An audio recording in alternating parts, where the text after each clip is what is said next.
Donc j'ai participé aujourd'hui au colloque Armes policières mutilantes parce qu'il me semble que ce phénomène des violences policières réalisées par les armes dites non létales est un sujet qui doit être beaucoup plus creusé, qui doit être beaucoup mieux compris que ce n'est actuellement le cas dans le débat public.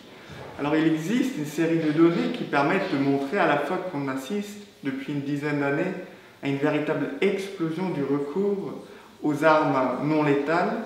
Il existe aussi des données sur le nombre tout à fait conséquent de gilets jaunes, par exemple, blessés. Une enquête indépendante a récemment fait état de plusieurs dizaines de milliers de personnes blessées.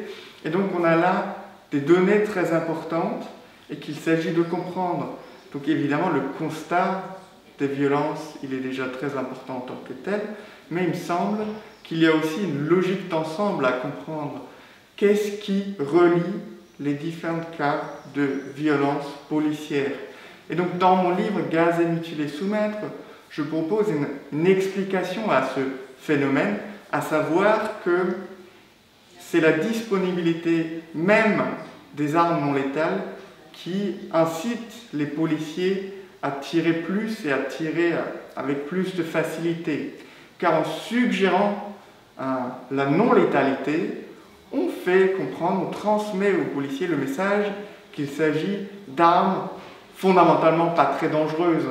Donc il y a une déresponsabilisation, l'arme en tant que telle incite au tir.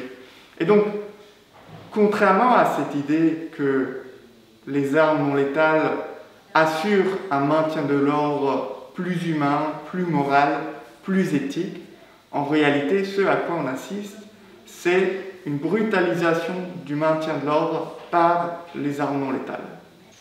Donc, à partir du constat que la disponibilité des armes non létales incite les policiers à tirer davantage, il n'existe pas de meilleure utilisation des armes non létales ou de meilleures armes non létales. Elles produisent toujours le même effet. Donc l'effet de brutalisation du maintien de l'ordre vient des armes en tant que telles. Donc il ne peut y avoir une meilleure réglementation ou un meilleur encadrement de ces armes-là, puisque la brutalisation est associée, est inhérente à ce type d'instrument.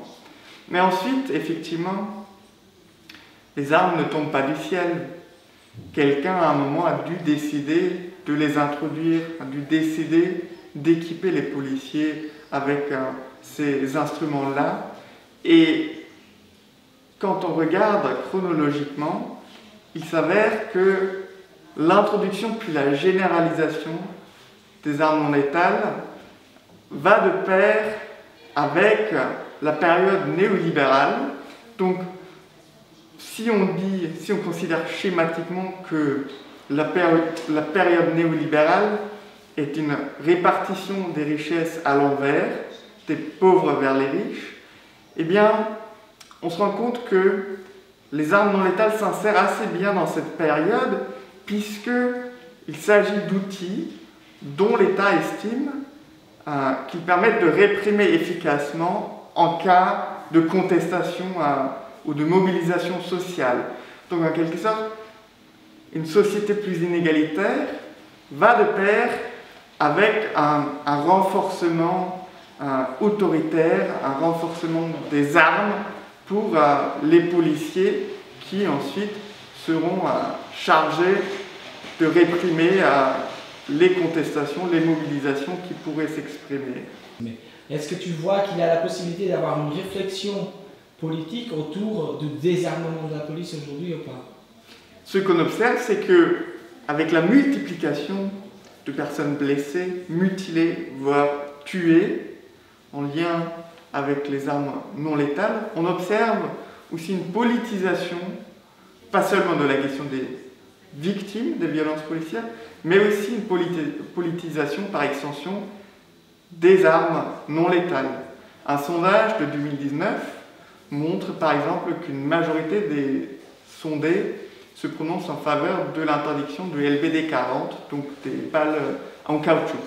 Donc il y a là des tendances très clair en faveur d'un désarmement de la police qu'on peut identifier dans la population.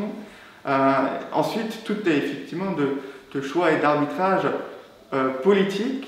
Et ce qu'on constate actuellement, c'est que les gouvernements ne vont pas du tout effectivement dans le sens d'un désarmement ou d'une désescalade des tensions sociales. C'est plutôt même le contraire. Pour la police, typiquement, Macron a annoncé une augmentation très très substantielle du budget, de l'ordre d'environ 15 milliards sur les 5 prochaines années.